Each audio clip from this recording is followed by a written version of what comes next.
Right, OverHIPP. The main thing today is just how to accurately model a digital twin for 3D printed structures. So a little bit before we start, what we'll be going through, a little bit of an introduction to what this is, a little bit of a history, what OverHIPP is and what we've been working 2 years towards. More specifically regards to GRM's role as part of this project and our main challenge. And then, of course, how we solved it, the software we've developed through it, and how it can improve the end user's life, and of course, validation. Does it actually work? And then just a bit of a wrap up and where we are going next. So first step, additive manufacturing. It's really a well-established technology, especially 3D printing. I think it's been around since the 80s, and it really is being used more and more, particularly in kind of the structural challenges across many industries. It has been used more and more, mainly because of the materials you can print with it. They're a lot more structural and high performance, and also kind of print time, and it's actually a feasible manufacturing process. I think the more exciting one, though, is to do with 5-axis 3D printing, and how it's pushed the technological limits even further. And that's really for 3 main reasons. You can reduce the amount of support structure, which is the main limiting factor right now for 3D printing. You can manufacture shapes that you previously couldn't, so that's like a lot more design freedom there, and also overprint on existing materials, and that we'll talk in a bit more detail in a second. That's kind of on the manufacturing side. Unfortunately, on the simulation side and digital twins, the technology didn't really develop at the same pace. And this is where GRM has stepped in as part of OverHIPP and worked towards resolving. So OverHIPP. OverHIPP stands for Overprinting with High Performance Polymers. It's a 2-year-long Innovate UK funded project. We have a total of 6 partners, which you can see on the screen there, some of which are in the audience with us today, and a really well-diverse advisory board across many different industries, and their input and feedback has been key to really drive the direction of this software and to make sure it's actually useful. The main aim of the project was to develop and optimize a new hybrid manufacturing technique for overprinting 3D printing material onto composite sheets. And this was made possible mainly because of the development in 3D printing with 5-axis and other technologies. So the main question that we started with is why overprinting? Why focus on this? And I think the main or the best way to answer this is looking at alternative techniques. So we have injection over molding there, which is really cheap for higher volumes, but you are limited to plain unreinforced polymers.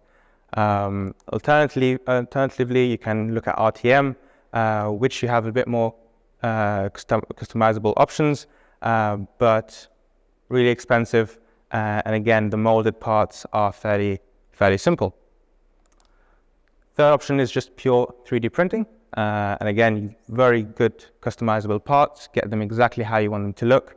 But the structural reliability is what's not really understood at the moment, and it can be very, very expensive. But then when we bring all of these together and look at overprinting, you see that a lot of these advantages culminate in overprinting. We have low tooling costs, we have really high flexibility in terms of your design. We have rapid changeover materials, so you can print different materials in different locations in the same operation, and low material wastage, which, as we've heard, is increasingly important these days. The only downside is limited knowledge. It's a fairly new technology, and the knowledge of it is quite limited, and this was the main aim of OverHIPP, to really research it and understand its limitations as much as possible. So GRM's role. Now, you know us a lot for our expertise in FEA, and some of you in our software developments.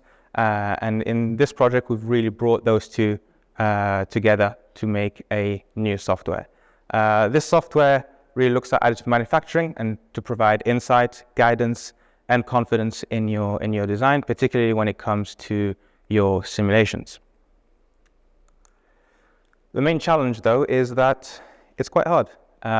For many years, it's been quite hard to get really an accurate prediction of performance for 3D printed structures. The main two reasons, I mean, there's a list of reasons, but the main two is that the toolpath make the nature of any printed part very anisotropic. You're usually limited by the bond between the filament or your overprinted parts rather than the properties of the material itself. And also, a common technique is to reduce the infill density within the part to save mass, which then obviously changes the properties through the part. Now, this is nigh impossible for a human to model. There's just way too many orientations, too many areas to map where the stiffness is, where the local areas where there isn't, and that's where we would step in. A little bit of video there. So this is actually a machine that was designed and then manufactured by Q5D, one of our partners, fully 5-axis 3D printer. And what you can see there is the filaments right there. And you can see that the stiffness and the strength of the part is less limited by the material property itself, but rather the bond between each layer and each filament. So if we can get that right in a simulation, we will accurately predict it. And this is what we've done. We made a software that generates one of these automatically, and then ultimately improves that accuracy. How that's done is by taking the instructions that a 3D printer would usually take in format of a G-code. For anybody here who's familiar with 3D printing, it takes it, reads it, analyzes it, and converts that into a digital twin format of your choice. And all of that is done automatically. So it looks at the toolpath, determines what orientations are used at any point in space and whether material is printed in that area or not to begin with. How the software would work is actually we try to simplify it as much as possible. So you would import your existing FE model that you've been using so far. First version really would be looking at Nastran and Abacus. They were the most popular. You would also import a G-code file, which are the 3D printing instructions, overlay them. Third step is completely automated, so you would hopefully not even see this step, but it would map the orientations and how much material there are in that location onto each element in your FE model, and hopefully export an updated FE model ready to run and in the format that you initially imported in.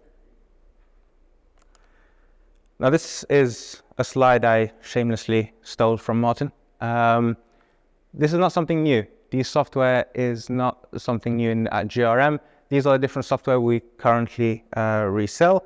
Iliad and Genesis being by OmniQuest, but these remaining 5 are ones that we've developed in-house. So we've got more structural aspects, more composites, and now it's just another step towards additive manufacturing.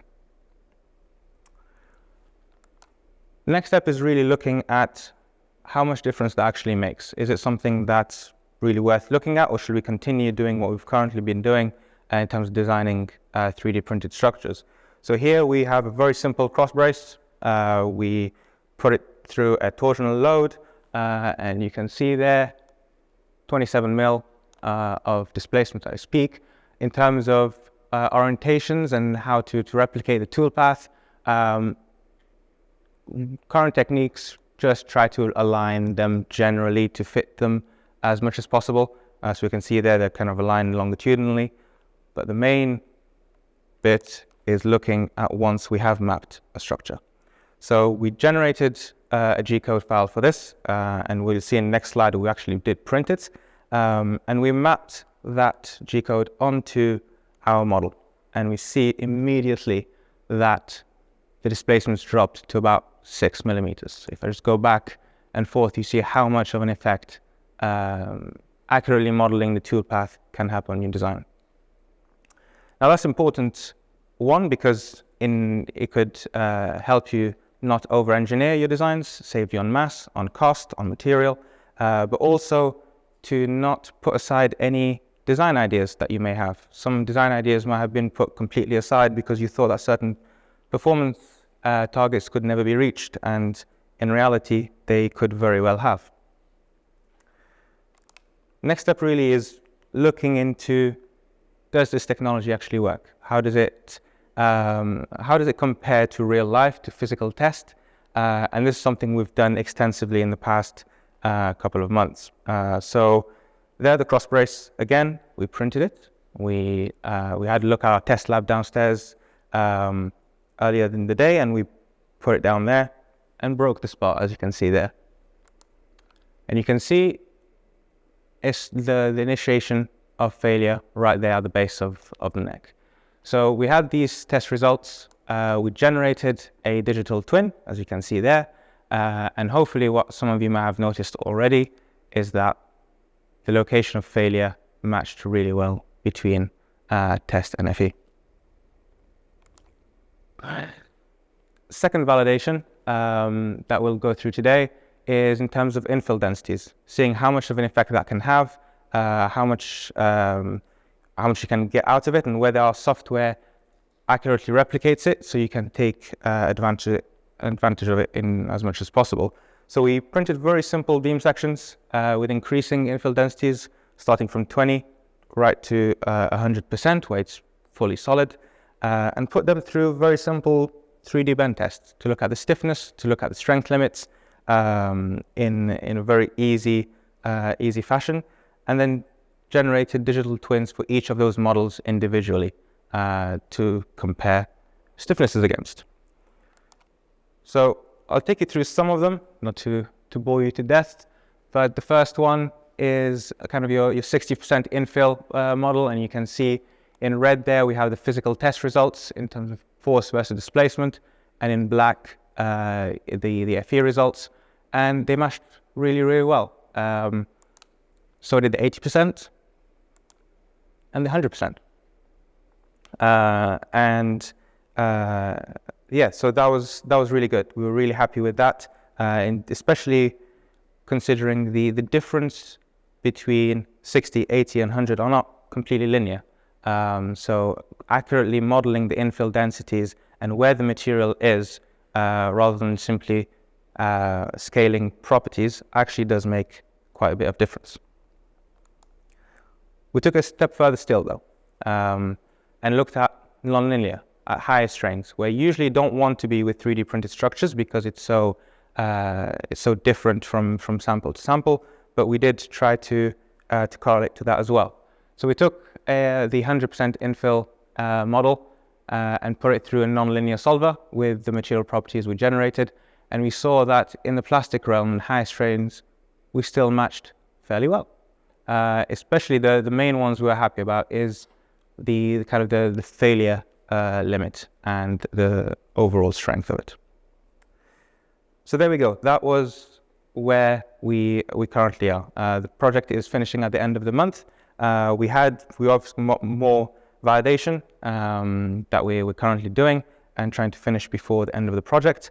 But it's important to kind of step back and also look at the project as a whole. So as well as all of the software side of it, there is hardware that was designed and manufactured in parallel.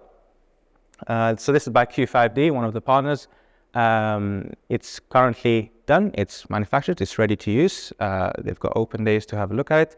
And the main features are, of course, 5-axis, which is really important. It can overprint on any structure you have, so it scans the surface and tries to overprint on there. Localized heating for really good accuracy, especially because it's such a big printer. Multiple heads for multiple materials, as we've talked about, and also kind of wide deposition, so you can generate your entire part in one nice, efficient operation.